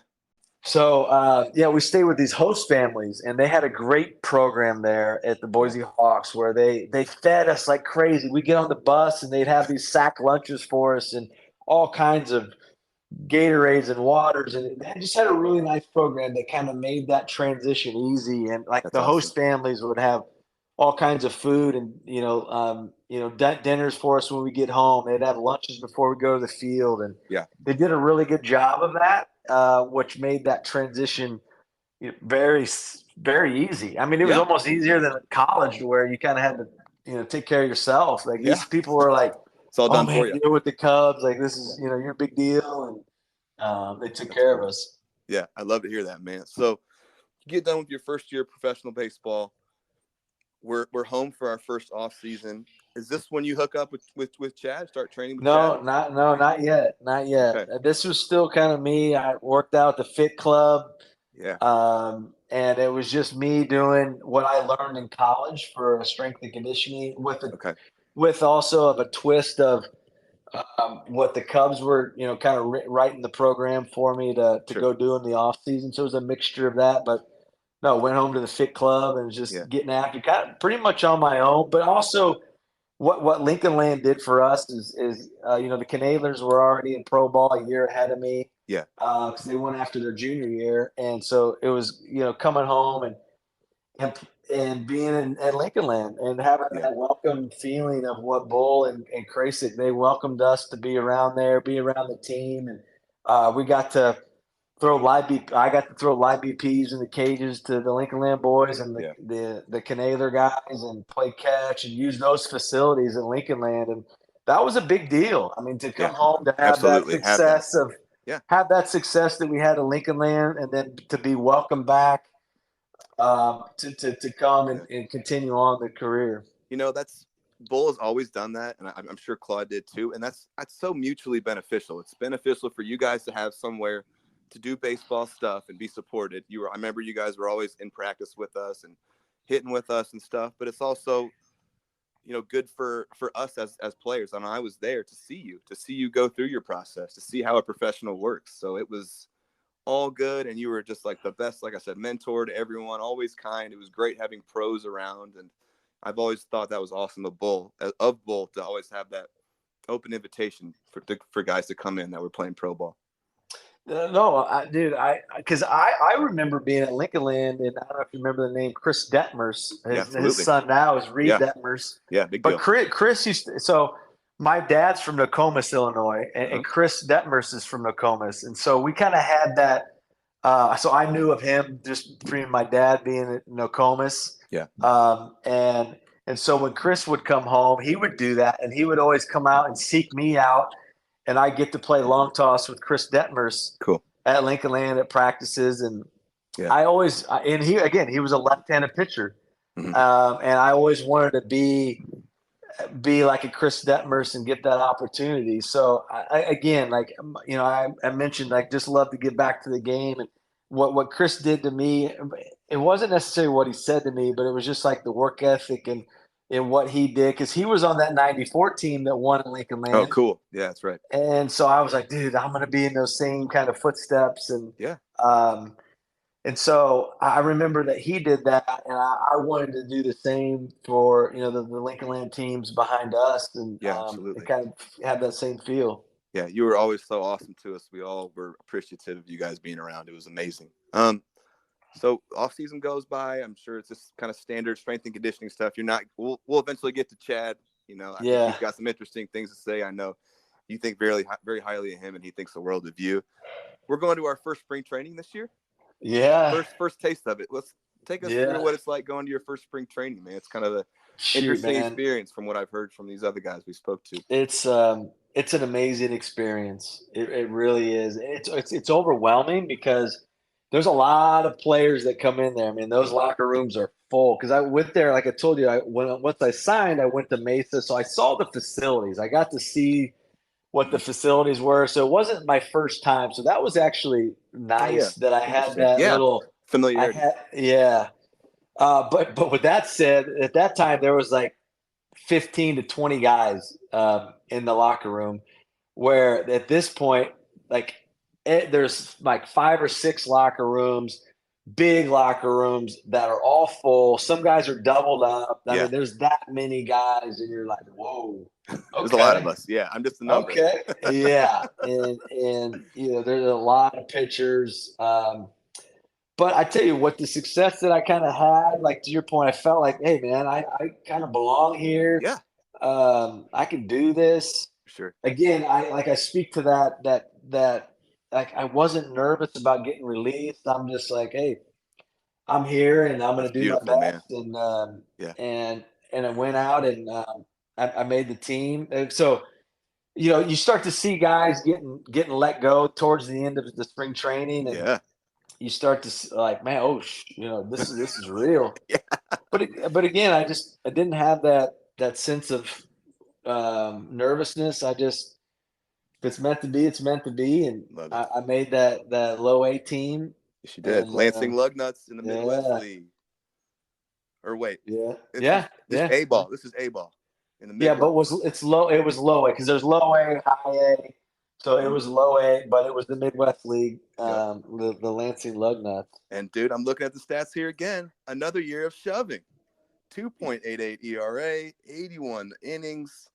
Looks like you got to do a little bit, a couple starts here, 6-4. You were in 40 games, like I said, 81 innings. Like, another very successful year, man. You just keep the ball rolling, or can you tell us a little bit about this year, what it was like, what this league was like, the travel? Anything you want to talk about? I remember, again, like, Rich and I were roommates. You get there, he went to Michigan, so not too far from Ann Arbor. So he was like, dude, this is gonna be a good summer. Yeah. We get there, our first 6 games were snowed out. So here we go, I'm back in the cold weather. Can't escape it. It was cold. And again, we had some great host families that we lived with. This host family that was phenomenal. I mean, I remember I still talk to Margaret. Unfortunately, Ramon passed away, but Hey, rest in peace. she would make me paint. I mean, just treat me like a king. Yeah. And it takes So that because you're not making much money. no, I'm telling you, like my mom and dad were great support. Like to have these host families do what they did to Yeah. like there was no housing expense there. I mean, they fed us like kings. They would give you beef jerky, Gatorades for the Yeah. bus rides. Just so That was a everyone big knows, not deal. every host family is the same. There's better ones and worse ones. I had Oh, my little blip of like independent professional baseball, and I had some interesting host families that didn't provide a lot for us. So, getting set up with food and all this stuff can be a huge help for someone that's making, what were you making nothing. a month, dude? $1,000 a month? Honestly, Blake, I didn't even look at it because it wasn't even worth the Yeah. damn to look at. Right. I didn't even care because I was playing baseball. Like, Yeah. So I'm saying from the sake of like trying to feed yourself and it was barely enough. Yeah. And so again, looking back at the stars that lined up, like to have those back-to-back host families to feel, just to give you like, man, you got good night's sleep, you got food to just go do what you do rather than just roughing it and be like, dude, I gotta get out, I gotta get home. This sucks. Like I had the complete opposite. I'm like, these people love me, they support me. It's amazing. I had again, we had a phenomenal team that on and off the field. Again, we won this league. We won the Midwest League. Wow. So back-to-back champs. Yeah. I was like, dude, this thing is like this is amazing. We had a great team of like Ryan Terrio was on that team. Yeah. Again, Rich Hill, Ricky Nolasco he cool. had a great pro career. Mm-hmm. We had some guys. We had some big talent guys that like first round guys. I remember this. His name was Andrew Cisco. He was literally 6'9", lefty. At that time, he was throwing 97, 98 lefty. Fuzz. And to fast forward, like that guy kind of fizzled out. I'm like, oh my God, this guy is what you dream about from a body standpoint and arm velocity. And that was kind of when I started to see like some really big talent that they thought a lot of that started to like not have success and like that didn't really take it really serious, like on and off the field. Got it. Yeah. That's when I was like, oh man, like even if you have a ton of talent, isn't a for sure that you're going to continue on in this and have success. And that was kind of like when it started, like, okay, a first full season. You're getting a little taste. I saw. I'm pivoting real quick, but Jason Kanaler was in that league. Oh, really? He was in Grand Rapids, and so not too far from us. So in fact, we got a great story on an off day. He comes over. We had a great team, great chemistry. He came over. We had my host family had this fishing boat, and we go out fishing. And of course, we had some adult beverages and having a good time. And we ended up sinking this boat, Blake. Jason and I, my host family, Jason and I sunk this guy's boat. We got it out, but again, just good times with Jason Kanaler and just the testimony. Like my host family, like just loved us. He didn't even care. He was happy for us, and again, we had a good team, and so that was a fun season. Beautiful, man. So another successful year. I obviously you are building on this success, really feeling like you belong. We're coming back to Springfield here for another off season. Yeah. Are you working on jobs or anything like that? What are you doing? So I lessons. So this is at Kolovic's. Yeah. So I tell you, man, that again, you talk about people along the journey. Let's give Tony K some thanks right now. Absolutely, dude. Gratitude. That guy he deserves it. He's a legend. Amazing person that he provided for us young guys to just have a place to get away and he had, I mean, I don't know how many times we broke that door getting into the shop and getting in, not to the shop, but getting upstairs to Let the me batting cages. let But me pause you real yeah, quick. For those of you that, just for context here, Tony Kolovic owns Kolovic's Auto Body here in town. Tony is a Hall of Fame baseball guy here in my mind, just for the fact that he has opened his doors for free for so many people, so many baseball players to hit, throw, give lessons. He's got this auto body shop up on the top floor. He's got this like baseball cage tunnel, and he allowed you and all kinds of other guys to come in there and give lessons, hit, throw for free, right? yeah, oh Just yes, amazing. yes, Yeah. no questions asked. I mean, that guy.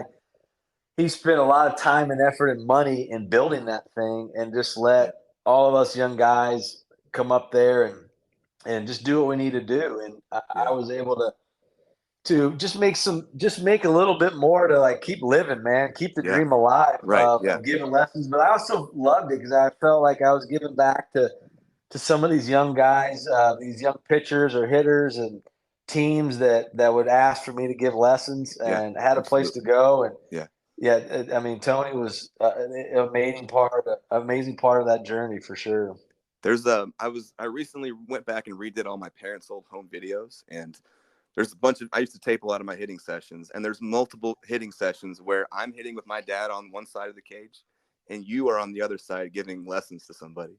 Yeah. And yeah, it's special, man. I think Tony's awesome. I think what he's done for the community in baseball in Springfield is awesome. So shout out to Tony K. Yeah. You definitely have our respect and a lot of people's respect. Thanks, man. Well, so why we're talking about Tony, he is the reason I met Chad Marshik as Right. well. Yeah, I know that. So, not only did he provide, that space, but like him and I became friends and just talked about life and doing the thing. And man, that guy went from being kind of an out of shape guy to he's like ripped and in shape. And I'm like, Tony, what are you doing, dude? Like, like good for you, man. What's the secret sauce, baby? And he's like, actually, dude, you should meet this guy. And it was Chad Marshik. That's how it started. And that's Crazy. And then that whole relationship started. And again, you look at people that were a part of the journey, man, and that transition to Chad was a massive part of the journey. So, was it this off season that we transitioned? I don't think so. I think it was one more. Okay. I think I was in AA when I met Chad. I'm trying to remember the year, but I don't think it was. I think I had 2 off seasons. Okay, still on your own then, doing your own Still thing. on my own. Still doing Are you the working Lincoln Land. with the Canadlers? Oh yeah, we'd work out. It's like a threesome. At Lincoln Land, and then right. Still that kind of the Fit Club workout. Sure. And you bring it to my attention the bugging, the billboard thing, and For that's those where of you all that that. don't know, Yeah. every once in a while I harass O'Malley with a text message. I took a picture of it many years ago. He was on a billboard. It's a little corny for Fit Club here, and it's like, "Are you bugging?" It's this exercise thing that kind of. It's the first generation of the Fitbit, man. Basically, that's what I tell you. Like, but it's really funny picture. Maybe I'll put it out there for you guys. yeah, it still gets me today. People still send me that because it's on the internet. But I tell you, like again, Fit Club was good to me. Like, yeah, for sure. They gave me a place to work out and some resources that that they had. All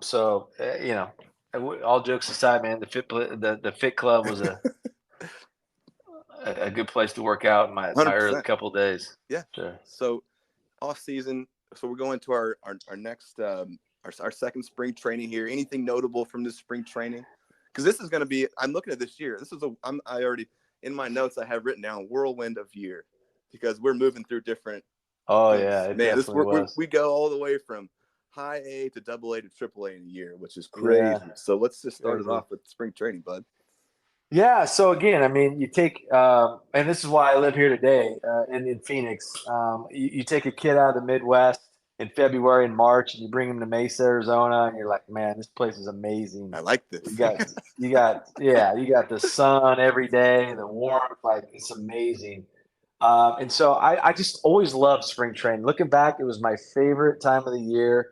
Again, I don't know where the where my calm, collective confidence came from. But I just went into spring like, what, it's kind of a testimony of just the preparation that I poured into in the off season and took it serious of preparing my body and my mind and going in with confidence. And I was like, hey, I did everything I could. And let's just go see what happens. And went into spring training, and I really always had a nice spring training. Nice. And I made the high A team, which was a big deal. I mean, because high A's got some big, I'm talking when I say big names, like first, second, third, like your big rounders are going to high A, right? And for me to make that team, because you only have 12 spots as a pitching staff. So to make one of those spots was a big deal. Right. We're talking about the Daytona Cubs of the Florida State League High A, correct? Yeah. Cool. So I'm looking at that. Man, my boy's shoving here. It looks like you were there for about 16 games, 2.64. Obviously doing your thing, and you just got moved up at this point? Like you said, I off to a great start. Yeah. Again, rooming, it was pretty cool. Like, just some backstory before we get into on the field. Like, please. There was four of us, Rich Hill being one, and three others. We rented this place right on Daytona Beach. It was like this sky, cool. Daytona was like stuck in the '60s. It was a cool place, but it was like these old skyrise buildings, and we rented this furnished place, and and just roughing it, but we wanted to be on the beach. Like, we were like, man, we're in Daytona Beach. Like, we wanted to be on the beach. Sure. Rich Hill, he bought that spring training. He bought a Ford Mustang, bright red Ford Mustang convertible that he got shipped to Daytona, that we cruised it. Dude, we thought we were cool, man. We were playing for the Daytona Cubs, driving in a Mustang to the field and living in a skyrise in Daytona. Yeah. Living the good life, baby. Dude, we thought we had made it. So we were, we had a good team. We had a good team there. But yeah, I had some early success. And next thing you know, I got called up to, I think, right to AAA. Oh, you went from high A to AAA.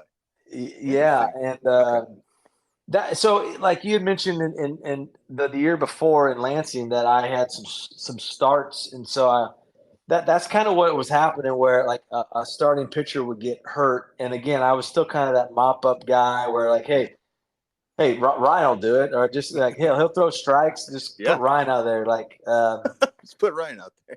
And, I made best of the opportunity and just go out and give him innings, and didn't have to like put up scoreless innings. It was just like, hey, go give quality innings and give the bullpen, some innings to get to later in the game, and make best of some of those starts that I got. So that was kind of happened in Lansing, and then so I went to Daytona, and I was more of a reliever again. It always happened. I'd start in the bullpen because all your starting pitchers are healthy. Then kind of like as the season goes on, they break down a little bit, and then I get a spot start. Mm-hmm. And then, gets a handful of starts, and then that second rounder would get healthy again. And then I go back to the bullpen and kind of be that guy again. And that was kind of like my whole career. That was the role that I was in. And you were willing to do that. You didn't feel like disrespected being moved around, and you were just happy to fulfill a role that they wanted you to. Yeah. 100%. Yeah, 100%. And cause I kind of did that in college, and, like I said, I never really was like, I just kind of did whatever, hit, pitch, bullpen, because I kind of like the bullpen because I felt like an everyday hitter again. The starting thing was like, you had all the off days. I didn't feel like I was like, there was days where you had no chance of playing. Right. But then, I had some success there at Daytona, and then next thing you know, I'm going to AAA to start. Woo! And I'm like, okay. This is your first time being moved mid-season somewhere. Yeah. And so,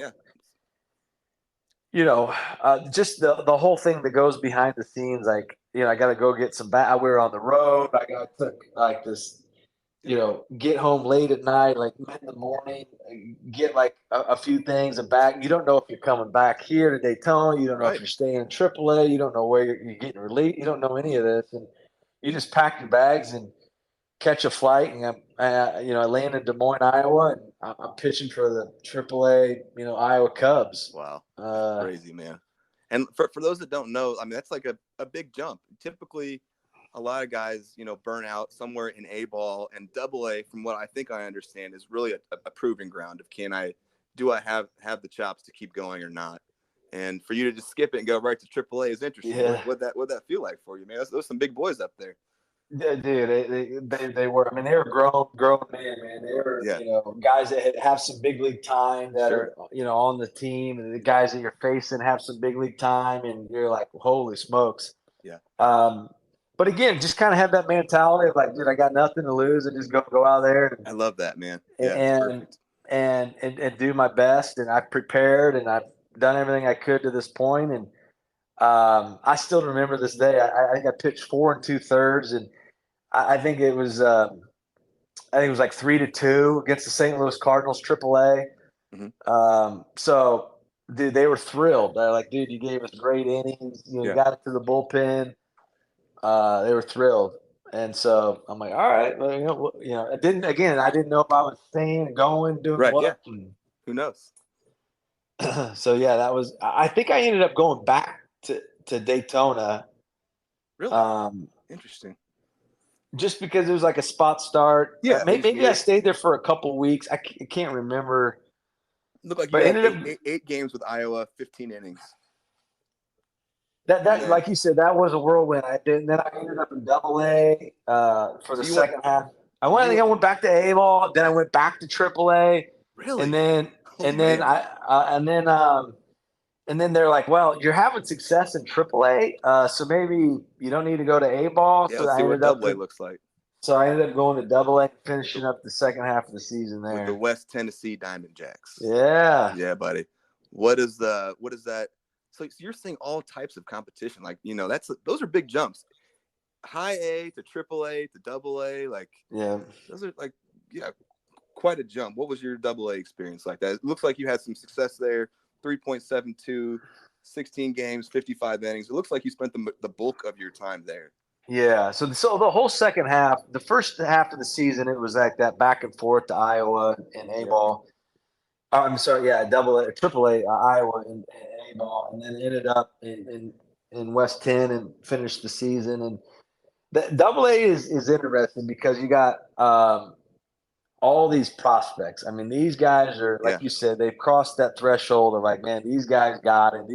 These are the next major league guys. They haven't been to major league yet. So you don't have like the Iowa, like the guys that are on the, they had some big league time, but kind of the reserves. That's what AAA is like. But AA is like the next wave of like, here they come. And dude, you got some guys throwing super hard. You guys got some hitting some mammoth home runs and some big talent. Right. And but again, man, I just go in there and kind of know my role of like, hey, I know I'm not a big deal here, but I'm going to get my innings and I'm going to make the best of it. And so this is where I met Alan Dunn, AD. So he was in AA. So this is again, it goes back to, that the feeling of what the coaches, they put pressure on you, how they treat you. Like, dude, Alan Dunn is the man. And this is where I met him in West Tennessee this year. I will say, Ryan, Alan Dunn was my favorite interview that I had of talking to these guys. This guy is absolute baseball magic. He's got the Southern twang going. He's, wildly, positive. He had amazing stories. This guy thinks so highly of you, man. You are one of his favorite people. If, I'm just going to do it now since we're here. Let's rip through a couple Alan Dunn quotes here. He was just amazing, man. So he said he was your pitching coach 04, 05, 06. He has a storied career. Currently the pitching coach at Arkansas State. And man, I want to get him on the podcast at some point and just talk to him. Yeah. He was just magic. But he said one of my favorite pitchers of all time, one of my favorite people of all time. In AA, he was so respected. He didn't tell me, he showed me every day. Good guys can finish first. All his success in baseball and in life is well earned. He was what we call a pitchability lefty. You know, he worked corners, changed speeds, relied on belief, was never afraid. The motor was slow, meaning the game was never too fast for him. The moment was never too big for him. And internally, he had that fire, and he never got out of himself.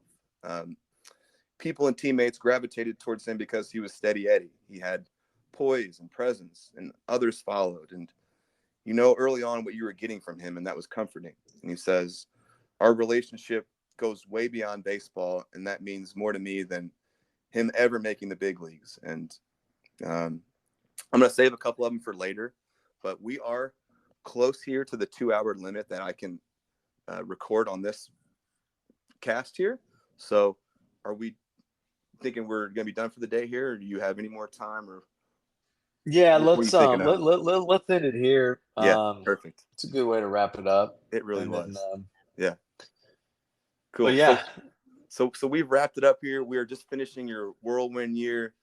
We've got a couple more years here when we get to part 2, and then we'll get to our big league experience. And like, I've got a lot of fun stuff planned for us. Oh, this has been absolutely amazing, man. Thank you for spending the time with me, taking us on the journey, listening to all these stories. I hope this has been fun for you. oh yeah. When I first started thinking about doing this, I can think of a new reason every time, but I really hope that your family, your girls, you know, your friends this can be their definitive outlook on how your career went. You're never going to sit down and talk for hours about your baseball career, right? Yeah. It's like not something that we do. So they're going to always have this, and they can always listen to this. Nah, yeah, buddy. I'm thankful for that you did it, because I like I said, I listened to a couple of them before, and it was cool to hear Dusty Bensko, because I remember coming back and watching that championship game, because I was at Lincoln Land, man. So we were winning, come back and watch these guys win. It was it's cool that you're doing this. I appreciate you taking the time for sure. You're the man. I appreciate your time. I'm gonna let you go on an Alan Dunn sound quote, okay? Okay. And then we'll get off. You ready for it? Okay. Yeah. All right, buddy.